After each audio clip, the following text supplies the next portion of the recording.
Hello বন্ধুরা, আশা করি তোমরা সবাই ভালোই আছো। আজকে গরমের বিকেলেতে তাই ঠান্ডা ঠান্ডা একটু সবার প্রিয় লস্যি বানাচ্ছি। তার জন্য নিয়েছি এই হাঁড়ি। এই যে হাঁড়ির মধ্যে আমি কিছুটা টক দই নিয়ে নিচ্ছি।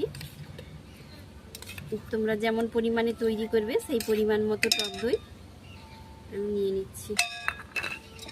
চিনিটা নিয়ে নিয়েছি। চিনিটা দানা ছিল, গুলবে না বলে ঠিক মতো, তাই জন্য আমি গুঁড়ো করে নিয়েছি। তাই চিনিটা আমি দিয়ে দিচ্ছি পরিমাণ মতো। এর মধ্যে স্বাদ মতো একটু লবণ দিয়ে দিচ্ছি। এটাও ঠিক ডাল কাটার মতো কিছুটা এইভাবেই আমরা তৈরি করে নিই। ভালো করে ফেটিয়ে নিচ্ছি। ফাটানো হয়ে গেছে। এবার আমি কিছুটা পরিমাণে ঠান্ডা জল দিয়ে দেব এর মধ্যে। বন্ধুরা, আমি এর মধ্যে কিছুটা পরিমাণে জিরে গুঁড়ো করে রাখা ছিল, জিরে গুঁড়ো দিয়ে দিচ্ছি। আর এই যে গোলমরিচের গুঁড়ো বাড়িতে করেছিলাম তাই দিয়ে দিলাম। এর মধ্যে দিয়ে দিচ্ছি আমি 2 টুকরো বরফ।